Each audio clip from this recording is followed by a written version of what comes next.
Всем привет-привет! Всем прекрасной недели, хорошего настроения. Сегодня мы с вами будем делать расклад не совсем позитивный.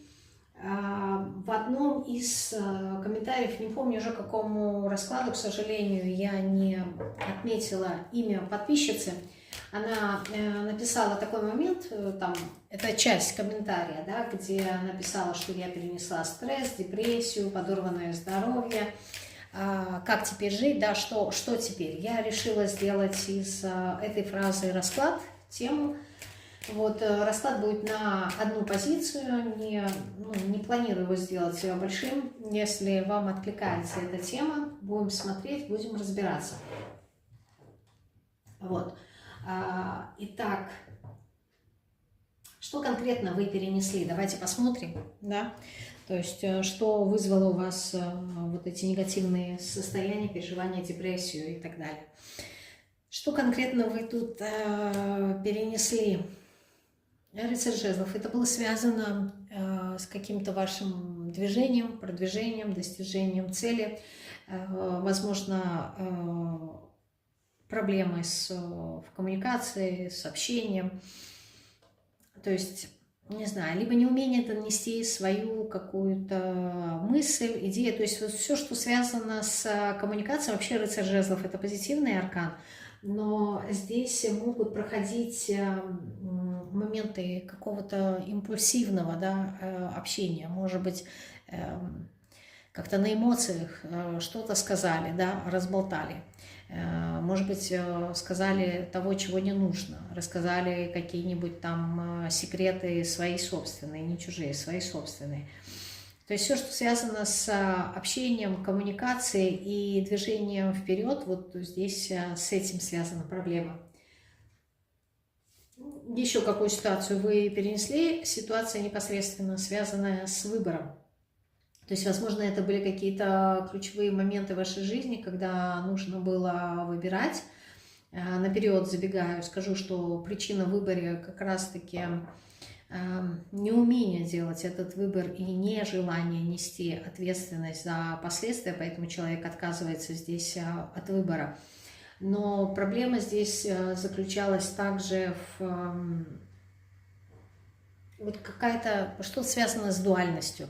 То ли вы не совсем понимаете, как, ну, я имею в виду в прошлом, потому что здесь не про сейчас момент, а про прошлое.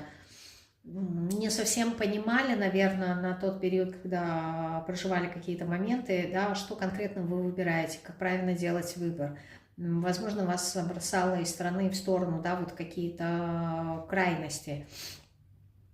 Но здесь был период обучения, сразу, да, подсказывают, но в любом случае смотрим дальше. Что еще вот тут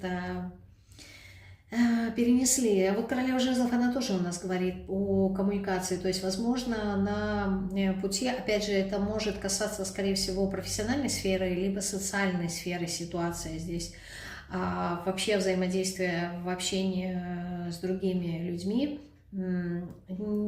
Возможно, проблемы были связаны с тем, что не могли донести свои желания, может быть, умалчивали, да, как-то свои желания для того, чтобы, не знаю, может понравиться человеку, может быть, чтобы все сложилось наилучшим каким-то вариантом, но здесь как будто бы вот горловая чакра, да, она здесь заблокирована, то есть либо человек не может высказать, что он хочет, подавляет это в себе, либо здесь вот вопрос мировосприятия и взаимодействия с миром, умение самовыражать себя, умение проявлять себя. Вот горловая чакра здесь заблокирована. Ну, как следствие, да, мы знаем, это все проблемы, которые связаны, там, фарингиты, всевозможные ларингиты, все, что связано с голосом, проблемы с горлом и так далее, и так далее. То горловая чакра, да, она здесь заблокирована была. Поэтому проявить себя, самовыразиться как-то, проявить какую-то инициативу, возможно, это тоже было как-то наказуемо. То есть мы уже сразу идем в причины, но пока рассматриваем, что же конкретно, да, вы переносили. Еще что вы тут перенесли, ну, туз кубков, да, это вот все, что связано с глубинным мировосприятием. То есть это могут быть и личные взаимоотношения, там, связанные с любовной сферой, то есть не складывались отношения. Но если смотреть более шире, да, то здесь именно ощущение вашего мира, да, то есть эмоциональный план. По этим 4 арканам я могу сказать, что с одной стороны здесь человек очень глубокий, и он не может выразить то, что он переживает, будь то это рождение каких-то идей, да, то есть невозможность реализовать то, что ты хочешь, невозможность проявить себя в межличностных отношениях, невозможность донести до другого человека свои собственные переживания и, как следствие, непонимание других людей, ваших каких-то потребностях, да. Плюс ко всему здесь вопросы, связанные с, может быть, с даром, со способностью. Также по тузу кубков у нас проходят страхи, страх одиночества, страх того, что меня не понимают, не принимают. Ну, то есть здесь вопросы с самооценкой, они тоже прослеживаются. Но вот в большей степени здесь как будто бы в вопросе воспитания мне идет, как на корню прерывают всевозможные инициативы. То есть в детстве это, например, бывает так, что, не знаю, может быть, вы росли любознательным таким ребенком, вам нравилось слушать взрослые разговоры, вот, и участвовать в них, и бывают такие моменты, когда ребенок тоже хочет сказать свое мнение, и, как правило, взрослые люди говорят там, я не знаю, тебе не место, да, со взрослыми, либо когда взрослые говорят, ты молчи, либо, не знаю, вот какая-то инициатива мне просто показывают, с одной стороны, стремление ребенка, он как-то он тянется к взрослым, да, ему как ровесниками неинтересно. И вот ему интересно все время, как-то, я не знаю, были разговоры взрослых людей, неважно какую тему. Вот человек, маленький этот ребенок, он как будто бы хотел, не знаю, общаться, что ли, как-то вот, либо проявление своей какой-то инициативы. Здесь как-то это все наказуемо это было, да. Поэтому именно взаимодействие с миром, оно здесь достаточно напряженное. Но у нас следующий вопрос, да, почему? Почему? Хотя мы уже копнули, но в любом случае давайте теперь посмотрим, почему вы перенесли все эти трудности, которые я здесь озвучила. Аркан справедливости, да, потому что это были уроки, да, потому что так нужно было. Так нужно было, как будто бы именно вот этот вот ваш путь, причем вот первая половина жизни, она какая-то трудная, вторая, она намного легче, проще. То есть вот все, что происходило, какие-то трудности, не потому что здесь, обычно мы говорим, мы совершаем глупости по молодости, да, здесь не об этом, здесь люди... Я не думаю, что глупые, но вот как-то вот все трудности какие-то, они вот в первой половине жизни идут. С другой стороны, аркан справедливости, он все время, он пересекается с арканом влюбленных и указывает на взвешивание ситуации, да, на оценку. То есть здесь как будто бы уроки были не на то, что мир разделен на дуальность, да, только черное и белое, а на то, чтобы человек научился жить, знаете как, взвешивая, да, как это правильно донести эту информацию. То есть здесь не должно быть какой-то вот однобокости, да, здесь как будто бы это с вами происходило, чтобы вы увидели еще и полутона, чтобы вы научились правильно все анализировать, правильно все взвешивать, рассматривать все точки зрения, да, принимать также другое мнение, видеть, что мир разнообразен. То есть здесь не нужно смотреть именно исходя из дуальности, из полярности, а как-то намного обширнее. То есть вот здесь какие-то уроки проходили. Почему? Потому что справедливость – это как раз еще и аркан понимания причинно-следственных связей. То есть, с одной стороны, да, мы можем предположить, что что-то вот отрабатывали с прошлых жизней, вот, но, скорее всего, здесь в большей степени мне идет именно какой-то урок, в плане, знаете как, не смотреть, что вот это вот хорошо, это плохо, да, это белое, это черное, это мой человек, а это не мой человек, а как будто бы уметь как-то, я не знаю, более адекватно считывать реальность, не в плоскости там длина и ширина, а как-то вот многограннее, да, что с одной стороны эта жизнь, она простая, а с другой стороны она и одновременно сложная, потому что и все взаимосвязано. То есть вот как будто бы вопрос простая и сложная, он у вас как-то есть, а вопрос того, что все в жизни как-то взаимосвязано, вот эти вот моменты, как-то они не очень-то и воспринимались. То есть аркан справедливости, он говорит о том, что ситуацию, прежде чем принять какой-то выбор, да, ситуацию нужно проанализировать, нужно взвесить все за и против, рассмотреть с точки зрения разумности, прислушаться к своей интуиции. Ну, то есть это вот какая-то многогранность здесь присутствует. То есть нас как будто бы обучали тому, что мир, он многогранен, он не однослойный. Еще почему вы прожили, это то, что вы прожили король кубков. Король кубков у нас указывает на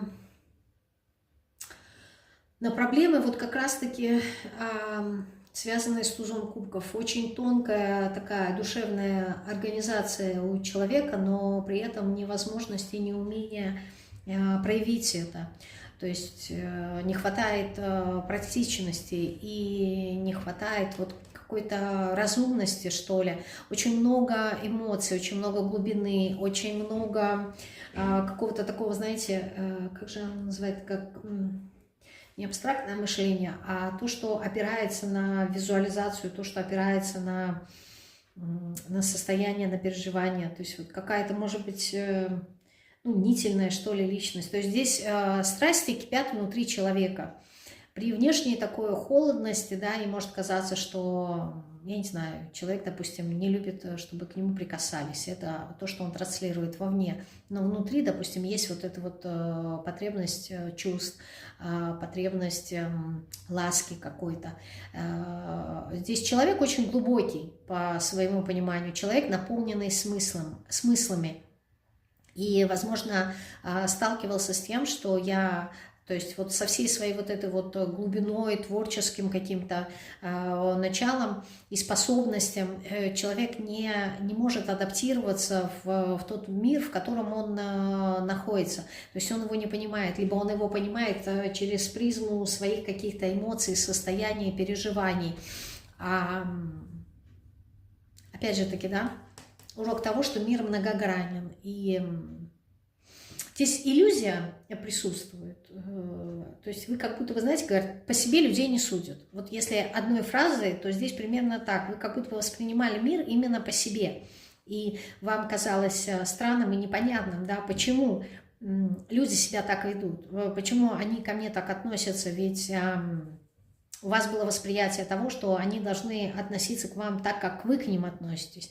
То есть вот ту картину мира, которую вы себе нарисовали, очень творческую, очень такую идеализированную, может быть, утопическую в чем-то, например, во взаимоотношениях с людьми, да, то есть если я улыбаюсь, то и люди мне должны улыбаться, если я к ним с добром, то почему люди ко мне, там, я не знаю, со злом, да, либо с мечом. То есть вот это вот непонимание, здесь очень много непонимания, потому что вы мир воспринимали через свои какие-то глубокие состояния, а люди, они не похожи на вас, они другие. И вот вам казалось, что люди такие же, как и вы, и когда они вели себя не так, как вы ожидали, здесь было очень много разочарований. Я понимаю, что я сейчас говорю общими словами, да, и это можно применить к любой ситуации, но у меня нету какого-то конкретного примера, да, чтобы показать вам вот именно суть самой ситуации. Но задача здесь, знаете, как... Если человек такой ранимый, да, сопереживающий, то у него все время было какое-то ожидание того, что, не знаю, и люди, например, вот он идет, да, и споткнулся и упал, к примеру, и у него было ожидание, что к нему подойдут, ему протянут руку помощи, поднимут, да, там спросят, все ли с тобой хорошо. А, к примеру, случалось так, что никто не подходил. никто не помогал. И вот человек удивлялся этой жестокости, то есть, ну почему, да, ведь это нормально, ведь это естественно интересоваться проблемами другого человека, ну, то есть сопереживанию, вот эта вот эмпатия, которая у вас есть, а люди в вашу сторону не проявляли эту эмпатию, и вам казалось странной, то есть вот, понимаете, и это связано с тем, что вы на мир смотрите своими внутренними состояниями, которые вы проживаете, а люди, они смотрят на мир своими состояниями, но вы как будто бы не совсем видели их переживания. Вам казалось, что это не так, да, что человек не может вам просто так нахамить, что он, там, у него должны быть какие-то причины на это, да, то есть, что человек не может быть просто злобным сам по себе, да, потому что вот, ну, он такой, это его выбор. Вы как-то все время находили какие-то оправдания. Вот в этом есть ваша иллюзорность, да, по королю кубков. Еще, почему вы переживали то, что вы переживали? Королева кубков. Вот просто потому, что вы очень, как я, ну, я не буду уже повторяться, да, здесь эмпатичны. Вы человек, который наполнен любовью, пониманием, сопереживанием. Вы знаете, такое ощущение, что вы действительно тот человек, который, как вода, принимает форму любого сосуда, в котором он находится. То есть при взаимодействии с другими людьми, вот вы почему-то все время понимаете других людей, у вас очень хорошо выражена чуйка, вот, но люди вас не понимают, и вот здесь вот вы как будто вы все время сталкиваетесь с каким-то, не знаю, закрытыми дверьми, как-то вот головой об стенку, об камень, да, что-то вот с каким-то сопротивлением все время вы сталкиваетесь, и здесь очень много эмоций, непонимания, то есть я не понимаю, почему так, а причина заключается просто в том, что люди другие, и не похожие на вас, и они не должны быть похожи на вас. И вот вам вот это вот принять было очень сложно. Принять, что мир может быть несправедливым, что мир может быть жестоким, что мир может быть вот таким, там, я не знаю, порочным, грязным, негативным, что мир — это как природа, да? Процесс выживания, и, естественно, отбора он существует. Вам это сложно было принять, то есть здесь вопрос принятия очень сложен. Для чего? Давайте теперь посмотрим, да, то есть почему мы поняли, потому что ваша природа такая, и в силу вашей природы вы проживали те или иные моменты, да, то есть природа вот именно эмоциональная и очень такая глубокая. И, для чего теперь посмотрим, вы проживали это, да, мы уже посмотрели, что это, в принципе, был ваш урок, ваш путь, но все равно смотрим, да, для чего вы переживали вот эти стрессы, депрессию всевозможные, для чего? Аркан мага, для того, чтобы вы стали более, как-то, знаете, рациональными, чтобы вы, понимание это, оно приходит как некая мудрость, да, как следствие интеллектуальных каких-то моментов, да, и именно проявление в материальном мире их. То есть получение некого такого опыта, то есть понимание приходит, когда ты свои мысли проявляешь в физическом мире, получаешь от этого какой-то опыт и делаешь аналогичные выводы. И то есть для чего вам дана была эта ситуация? Для того, чтобы вы научились управлять своей жизнью самостоятельно. Во-первых, причем, знаете, вот по магу так может быть еще интересно, что вот эта вот первая половина жизни очень сложная, для кого-то она была дана для того, чтобы набраться именно вот этого опыта негативного, если так его можно было сказать, и в дальнейшем передавать эту информацию другим людям, да, то есть помогать, способствовать. Но здесь не в контексте учительства, а в контексте именно проводника, в контексте трансляции. То есть для кого-то это может быть в дальнейшем связано с профессиональной какой-то сферой, либо увлечением, хобби, там, например, писательством, да, либо журналистикой, не знаю. То есть с передачей информации при помощи именно вашего интеллекта, разумности. То есть здесь урок для того, чтобы вы стали более разумными, и чтобы вот ваша жизнь, она стала более как-то, ну, реалистично, что ли, запланирована в некоторой степени, чтобы она не была такой спонтанной, чтобы она не была хаотичной. То есть вот в первой половине жизни вы опирались на воду, да, как стихия воды, а вот во второй вы должны в большей степени опираться на разумность, на ветер, на стихию ветра, на разумность. И в идеале, конечно, чтобы вы научились управлять всеми четырьмя стихиями, то есть что вот вы адаптировались в этом мире. Еще, ну то есть здесь для понимания, для знаний дано было. Еще для чего вам дана была эта ситуация? Ну вот рыцарь мечей тоже указывает на то, чтобы вы в каких-то моментах тоже, не знаю, какие-то знания получили. Какие-то знания. Какие знания вы должны были получить? Шута. Что жизнь, это, знаете, просто некий такой опыт, да, то есть такое ощущение, что близко к сердцу, возможно, не принимали, что более легче шли по жизни, да.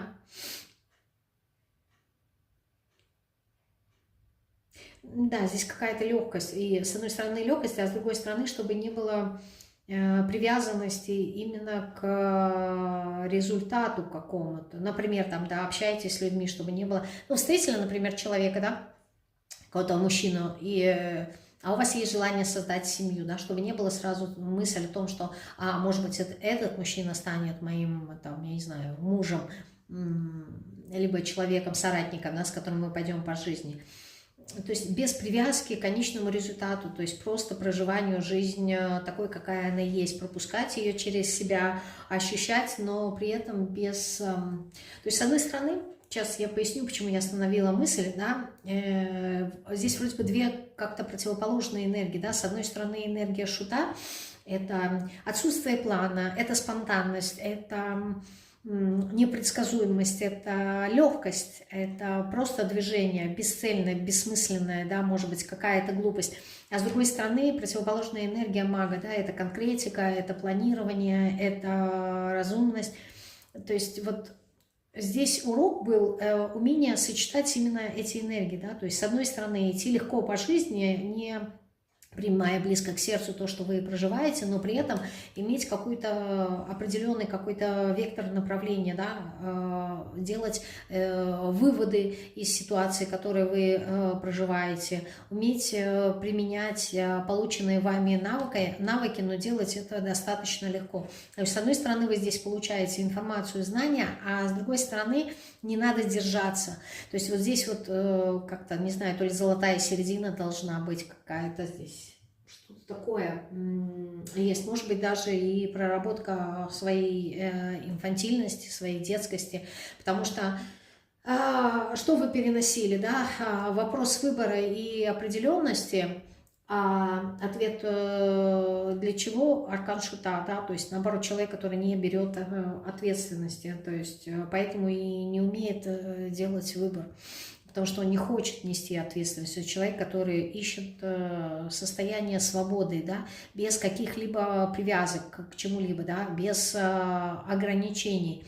А с другой стороны, ну, невозможно сделать выбор, если себя в чем-то не ограничивать. Почему? Потому что когда мы делаем выбор из двух каких-то моментов, как здесь изображено в аркане влюбленных, мы, выбирая что-то одно, мы отказываемся от другого. Значит, как следствие, мы себя ограничиваем именно в том, что мы не выбираем. Поэтому вопрос ограничения есть. Но вообще здесь именно понимание дуальности мира. То есть, если мы рассматриваем в более глубоких таких пониманиях, ваш весь путь – это понимание, что мы живем в дуальности, да? В чем-то мы себя ограничиваем, в чем-то мы можем свободно изъявлять свою волю и свое намерение, но в чем-то мы однозначно ограничены, да, то есть вот здесь такие глубокие вопросы понимания, что такое свобода, что такое свобода воли, свобода выбора, они здесь проскальзывают, да, как информация, как знание. С другой стороны, здесь во всех этих арканах как будто бы не хватает некой такой практичности, да, очень много возвышенных понятий, могу предположить, что вот верхние чакры, например, например, они более прокачанные, чем нижние, да, чем какая-то практичность, чем умение зарабатывать деньги, притягивание в свою жизнь финансов, получение удовольствия. То есть здесь человек, как будто бы он больше такой, не знаю, у него есть какая-то мудрость именно в контексте знаний, пониманий. Вот что-то такое глобальное, масштабное присутствует, а что-то такое более точечное и конкретное, оно отсутствует. То есть практичности как будто бы не хватает. То есть вы можете рассказать людям, например, про перерождение душ, да, как устроена Вселенная, но при этом практично объяснить человеку, как зарабатывать деньги, это очень сложно. Либо там, я не знаю, как можно выжить в лесу, если вдруг вы как-то потерялись, вам это будет сложно. То есть вот какие-то такие практичные моменты, либо как получить удовольствие, от чего получить удовольствие в жизни, либо как расслабиться, либо как почувствовать себя в безопасности. Вот такие моменты, они вам будут, ну, сложно даваться. То есть по низшим чакрам здесь какие-то блоки, да, вопросы безопасности, вопрос доверия, да, он тоже будет заблокирован. То есть здесь как будто бы жизненный путь это был такой. Еще для чего даны были эти ситуации? Тройка жезлов. Для того, чтобы вы развивались и получали результаты. То есть не просто развитие ради развития, да, рыцарь мечей, мысли, идеи, знания ради самих знаний, потому что я от этого кайфую, а именно от того, чтобы получать еще от этого какие-то результаты. Здесь вот проблемы с результатами присутствуют. Еще для чего вам даны были пятерка кубков? Ну, чтобы вы перестали... Ну, здесь разочарование, да, вопросы разочарования, чтобы вы перестали что-то вот идеализировать.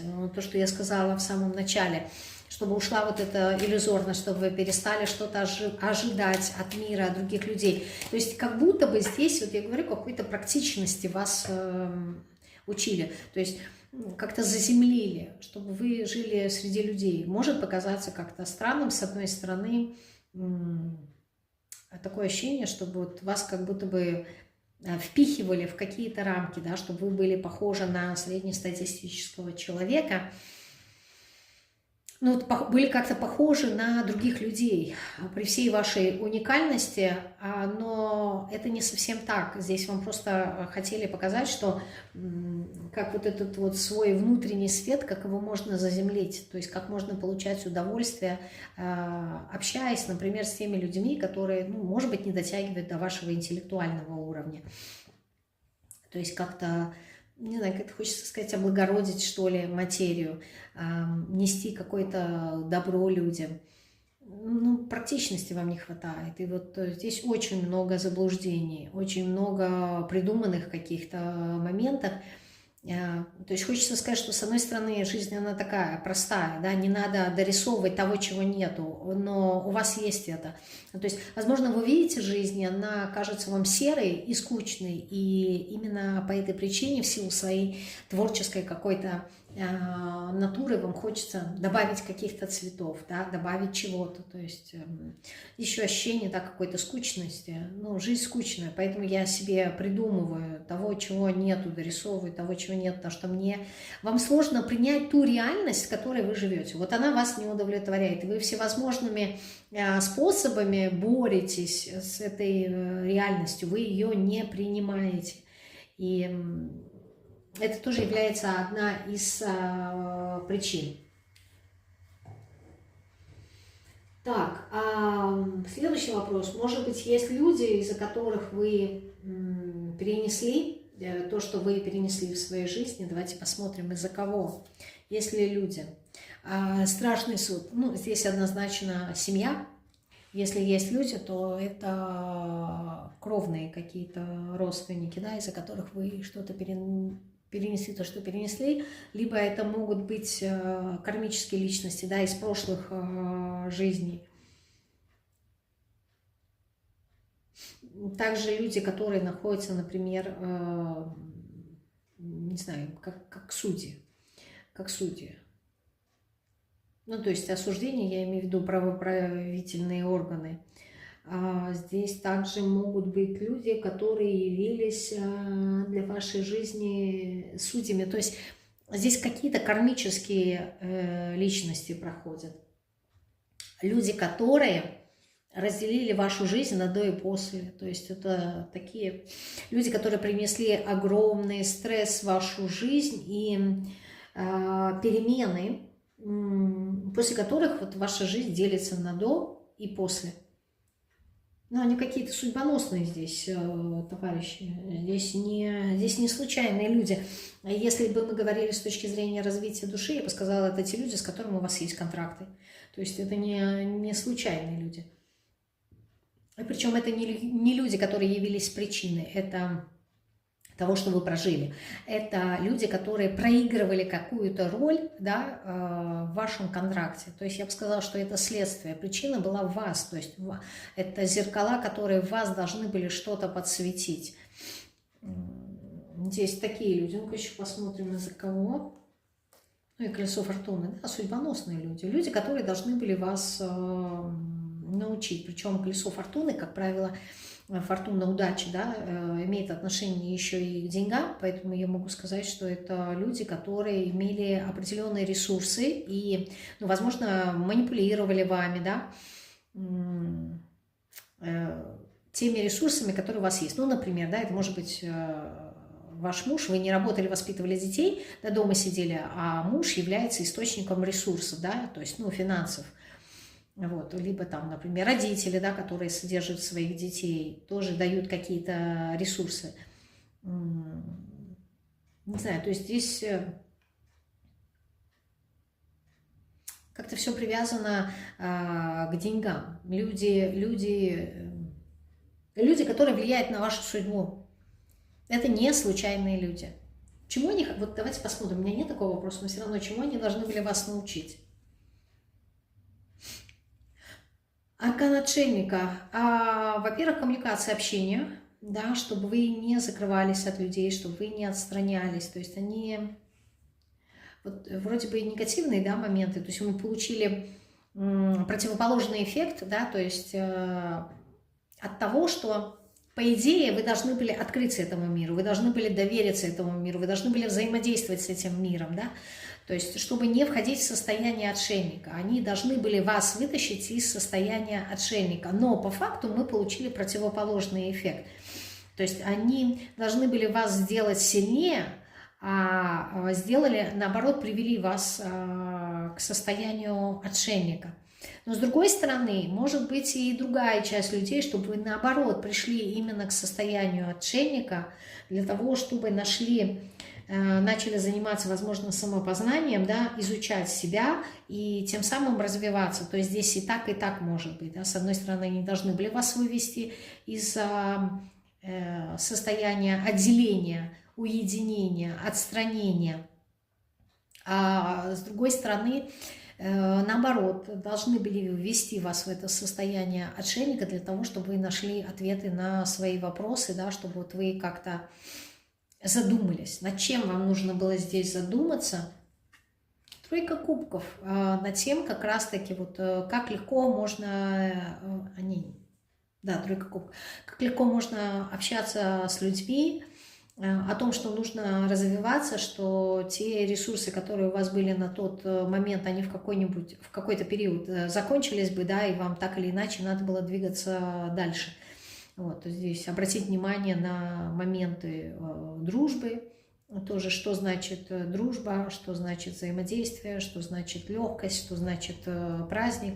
То есть так вот интересно, да, здесь как будто бы ваша жизнь, она идет так вверх-вниз, волнообразно. То есть, с одной стороны, чтобы была легкость, но при этом, да, по шуту, чтобы не было инфантильности, чтобы не принимать близко к сердцу, но при этом не стать черствым. То есть, здесь вот то, что я сказала, да, с одной стороны, мир дуальный, вот вы должны были познать эту дуальность, но не крайности. То есть вас вводили либо в одну крайность, либо в другую, только для того, чтобы вы увидели, что между этими крайностями есть полная палитра других состояний и переживаний. И для этого нужен был отшельник, да, то есть погрузиться и увидеть, что есть вот это и есть вот это. И между ними есть еще другие состояния, либо другие эмоции, либо другие мысли. Вот это вот вам все проанализировать. Еще чему должны были научиться? Ну, во-первых, они поспособствовали тому, что вы пришли к верховной жрице, да, то есть к состоянию к самопознанию, еще раз скажу, да, здесь и отшельник, и верховная жрица к состоянию самопознанию, может быть, к эзотерическим каким-то практикам. Вот. А с другой стороны, просто чтобы вы пришли к себе, чтобы вы поняли свою природу, чтобы вы наконец-таки увидели, вот, кто вы есть, приняли вот эту вот свою эмоциональность, чувствительность и научились именно с ней проживать в мире. То есть не подстраивать мир под свои вот эти вот ощущения, что я, например, добрый, белый, пушистый, хороший, и мир должен быть таким.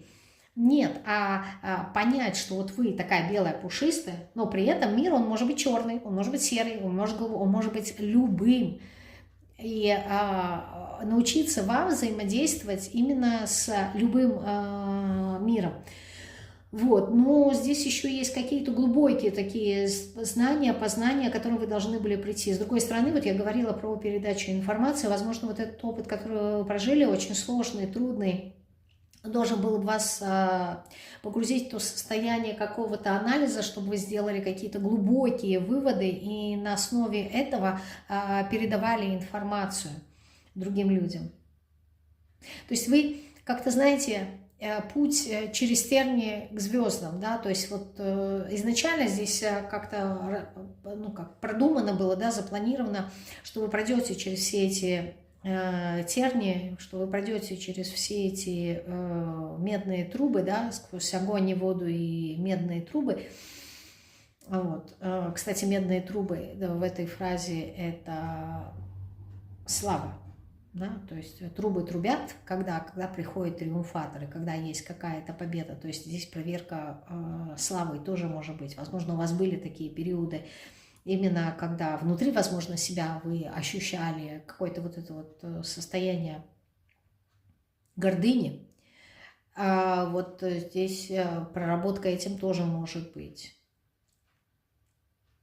То есть здесь ощущение того, что просто это был такой очень сложный путь, когда мы говорим, знаете, вот вообще в магию не приходят люди просто так, вот, у которых все хорошо в жизни. Как правило, они там проходят все эти круги всевозможных трудностей, сложностей, и их жизнь туда забрасывает для того, чтобы они находили какие-то ответы для себя и могли влиять на реальность через понимание и познание этого мира.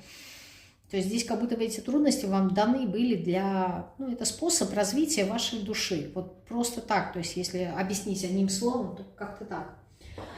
Хорошо, ну мы поняли, да, что это был путь, что здесь надо было понять себя, надо было увидеть свою какую-то иллюзорность. Прошу прощения, водички попью.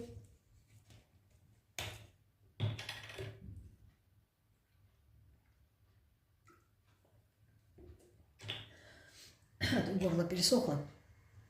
Понять свои какие-то заблуждения, иллюзорность восприятия своего собственного мира, да, что вот вы придумаете того, чего нету, боитесь, возможно, страхи, комплексы и так далее, и так далее. То есть просто это был ваш путь. И в конечном итоге он должен вас привести к верховной жрице. Именно к пониманию себя, к пониманию того, как устроен мир, и получить очень глубокие такие знания.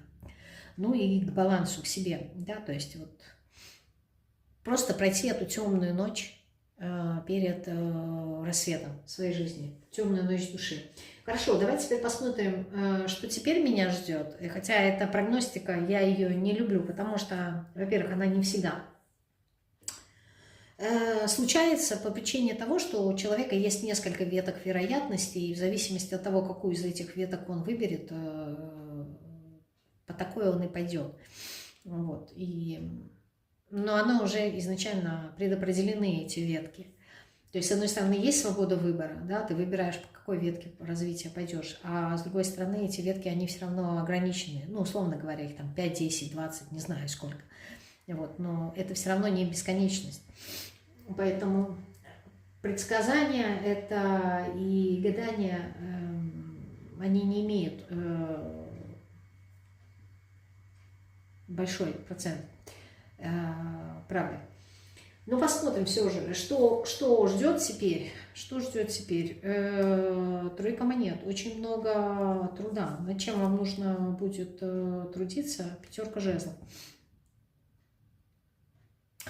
над, над тем, чтобы прикладывать очень много усилий, да, то есть здесь какая-то конкуренция, соревнование, с кем вы тут соревнуетесь, в своих каких-то знаниях.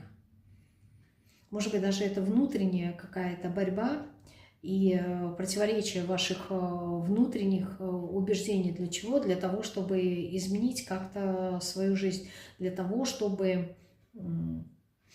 Знаете, здесь человек, который приходит к состоянию по королеве мечей, да, когда, да, я это чувствую, то, что было по королю кубков, да, вот эти вот эмоции, переживания, страсти, которые кипят внутри меня, но мне они не чужды, да, эти эмоции, они остаются внутри меня, но на первый план выходит рационализм по магу, на первый план выходит больше понимания, больше конкретика, больше анализ ситуации. То есть и больше таких моментов, когда надо делать так, как правильно. Да? То есть одно делай, как я хочу, но я вот это вот хочу, вот эти вот все свои переживания, да, я их оставлю как-то в сторонку. Возможно, но и буду жить вот именно так, как нужно, да, так, как правильно, так, как мне велит мое сердце, то есть правильно, субъективно правильно, не объективно истина, а субъективно правильно. То есть больше опираясь на свою голову и в меньшей степени, да, здесь на какие-то свои порывы, на какие-то свои желания. Шестерка кубков. Возможно, что ждет?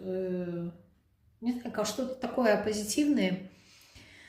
Может быть, результат былых каких-то успехов, именно в плане эмоций, проживания, может быть, какие-то ситуации, которые напомнят вам то, что было в вашем прошлом, может быть, повтор каких-то ситуаций и заново проживание их, но уже по-другому, да, уже, хочется сказать, это как-то вот более правильно. Но, в принципе, шестерка кубков такая приятная карта, карта безопасности, вот какой-то эмоциональной безопасности, защищенности, да, почему? Потому что я теперь знаю, я теперь, как говорится, ученый, я теперь знаю и понимаю, как мне себя вести. То есть вот главный посыл, да, здесь такой, что теперь я знаю, теперь я не буду попадать в просак, теперь я не буду слишком эмоционировать. Ну, здесь как будто бы человек как-то заземлился, ну, понял, осознал свои ошибки, свои иллюзии. Что теперь ждет? Туз Пентаклей. Творческая какая-то новая жизнь. Вот ждет новая жизнь. Позитивная такая жизнь с огромным потенциалом, с улучшением. Восьмерка жезлов.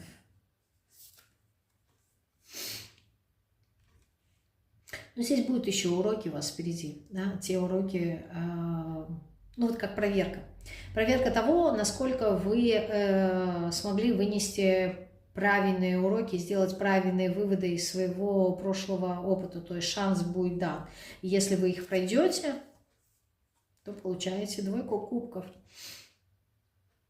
По сути, вы получаете уже, знаете, любовь, но внутреннее такое состояние гармонии, баланса и, не знаю, любовь, такую, хочется сказать, открытую свою сердечную чакру. Именно принятие, именно любовь, но здесь уже без каких-то идеализаций, то есть не то, что вот я вся прощающая, да, меня там оскорбляют, а я там это буду прощать или еще что-то, нет. Здесь все равно присутствует уже королева мечей, рационализм, уже как так, как было раньше, уже не будет 100%, но будет вот как-то все более мягко, что ли, все... более позитивно будет ваша жизнь. Она будет, опять же таки сказать, лучше, хуже я не могу, но как будто бы вот вы стали мудрее, понимаете, вы уже меньше совершаете ошибок. Да? К вам уже больше приходит понимание того, почему это происходит, да? Что, следствие чего происходит, да? В чем была первопричина того, что я проживаю сейчас. Как-то так. Вот такой был расклад. Желаю вам хорошей недели.